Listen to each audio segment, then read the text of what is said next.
여러분 안녕하십니까, 진성호입니다.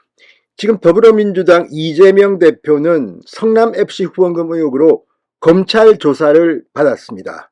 12시간 이상 조사를 받았습니다. 본인은 거의 거부권을 실질적으로 행사했지만 기대치 않았던 그런 의외의 질문들이 들어오면서 시간이 길어졌다고 합니다. 그런데 이재명 대표의 위기는 이 성남FC 후원금 의혹 수사에 그치는 게 아닙니다. 어쩌면 더 큰 게 지금 오고 있습니다. 워낙 이재명 대표가 연루된 의혹이 많기 때문에 그 중에 하나만 터져도 이재명은 감옥에 가야 될 가능성이 높습니다. 그런데 이번에는 정말 저승사자 하나가 들어옵니다. 바로 김성태 전 쌍방울그룹 회장입니다. 자, 이 조폭 출신으로 알려진 김성태 전 회장, 돈 씀씀이가 크고 워낙 정재계 로비를 세게 했다는 그런 의심을 받고 있는 인물입니다. 그런데 김성태 전 회장이 해외에서 검거되고 그리고 자진 귀국한다는 소식이 들리면서 지금 민주당은 거의 초상집 그 자체입니다. 제2의 박연차가 등장할 것이라는 예견도 있고 아마 김성태가 등장하면 이재명 말고도 다른 민주당 정치인들이 줄줄이 연루된 사건들이 나올지도 모릅니다. 자, 그런 의혹 가운데 대북 송금, 이재명의 변호사비 대납 의혹, 뭐 한두 개가 지금 아닙니다. 자, 여기에 이 쌍방울과 친한 KH그룹, 지금 강원도 알펜시아, 이거 뭐 이 문제로도 지금 수사를 받고 있고, 아무튼 지금 이재명 주변이 굉장히 어수선한데 그 중에서도 가장 이재명에게 아픈 것은 김성태의 귀국이 될 것이라는 전망입니다. 자, 김성태가 잡혔다는 소식이 들리면서 지금 민주당 의원들 김남국, 최민희, 안민석, 친명 이 정치인들은 음모론을 펴기 시작합니다. 아예 안민석은 어젯밤 이재명이 구속될 것이라고 현실화 발언을 하기도 했습니다. 그만큼 이들은 무서운 모양입니다. 또 조응천 의원이 굉장히 날카롭게 진단을 했습니다. 총선을 앞두고 이 김성태가 입을 열면 정말 이거 큰일 난다는 취지입니다. 최민희 전 의원 또 조응천 의원을 반박하면서 뭘 받는지 모르겠지만 뭐 이렇게 서로 또 치고받고 있습니다. 이걸 보면 김성태가 정말 귀국해서 입을 열면 이재명 그리고 의외의 인물들이 터질지도 모르겠습니다. 진성호의 융단 폭격 시작합니다. 김성태 전 쌍방울 회장을 융단 폭격합니다. 방송에 앞서 아직 진성호 방송에 구독자가 아니신 분은 붉은색 구독 버튼 눌러주십시오. 더 좋은 방송으로 보답하겠습니다. 자, 지금 김성태가 들어온다니까 지금 민주당은 거의 초토화 직전입니다. 특히 이런 정보를 좀 알고 있는 사람들은 김성태의 파괴력이 얼마나 클 건지 어렵지 않게 짐작하는 것 같습니다. 자, 비명계 조응천 의원은 쌍방울 김성태 회장, 나는 그게 더 걱정이다. 총선 앞두고 어마어마한 악재다. 그게 지금 사실은 가장 두렵다. 이 김성태의 입이 열릴 경우 그만큼 파괴력이 크다는 것을 예고하고 있습니다.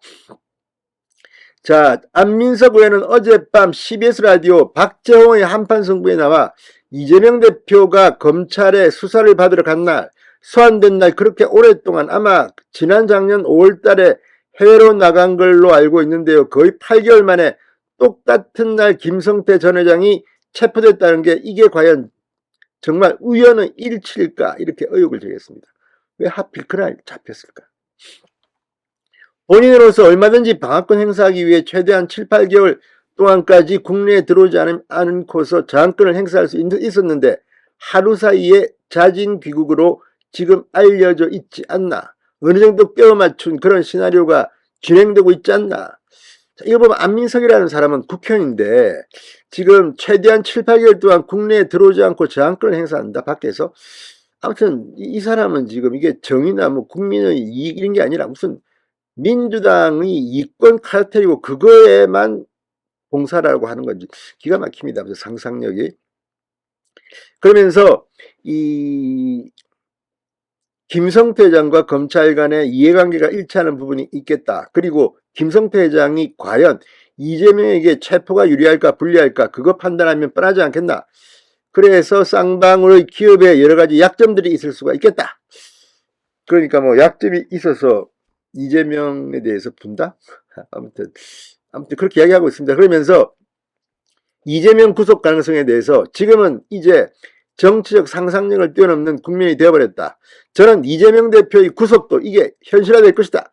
그런 생각을 한다. 뭐 구속될 거라고 안민석은 이야기합니다.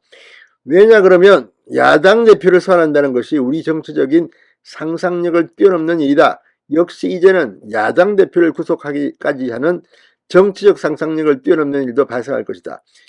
구속을 기정사실화하는데 지금 안민석은 무슨 봉건시대에 살고 있는 건지 야당 대표는 죄를 짓고 해도 무조건 소환 조사해도 안 되는 거지. 아무튼 이런 사람들이 민주당이라는 이름을 쓰는 정당에서 국회의원 배지를 달고 있다는 게 참으로 망신스러울 수밖에 없습니다. 자, 김남국, 김태현의 정치쇼와의 인터뷰에서 SBS에서 이 김성태 입국 시 이재명 대표의 변호사에 대한 의혹이 밝혀지는 게 아니냐는 의혹에 대해서 수사에서 아무것도 나온 것이 없으니까 수사 중인 수사를 지휘하고 있는 수원지검 차장검사를 좌천성 인사로 바꿔버리고 결국에는 거기에다가 윤석열 라인의 검사를 데려다 놨잖아. 그러니까 없는 사건도 이렇게까지 막 무리하게 만들어내는 수사를 하려고 하는 것 아닌가. 강한 의심을 할 수밖에 없는 것이다. 아무튼 지금 이들은 김성태의 귀국에 상당한 공포감을 느끼는 것은 분명해 보입니다. 자, 이들은 말하는 거 보면 한명숙도 이제 케이스를 대는데 김남국은 이걸 보면 이 대법원에서도 유죄 판결한 한명숙의 뇌물 사건도 이들은 조작이라고 주장하는 사람들이 많습니다. 이걸 보면 정말 한심하기 이를 데 없습니다. 최민희 전 의원도 YTN 라디오에 나와서 조응천 의원이 김성태 귀국이 몰고 올 후폭풍의 극한 위기감을 토로한 데 대해 조응천 의원은 어떤 정치적 판단에서 그런 말을 했는지, 조응천 의원이 정말 김성태 회장의 모든 혐의에 대해서 자료를 다 봤는지, 그리고 뭐 때문에 그 되지도 않는 정치적 판단으로 그따위 말을 공개적으로 하는지 강력 반발했습니다. 이거 보면 정말 민주당 거의 집단 멘붕 상태에 빠진 게 아닌가. 자, 아무튼 이 민주당 내에서는 김성태가 제2의 박연차가 되는 게 아니냐 이런 관측이 나오고 있다고 합니다. 김성태의 귀국 후 박연차를 생각하는 그때 휩쓸려갔습니다. 줄줄이 세고랑을 쳐고 진성호의 융단 폭격이었습니다. 여러분 감사합니다.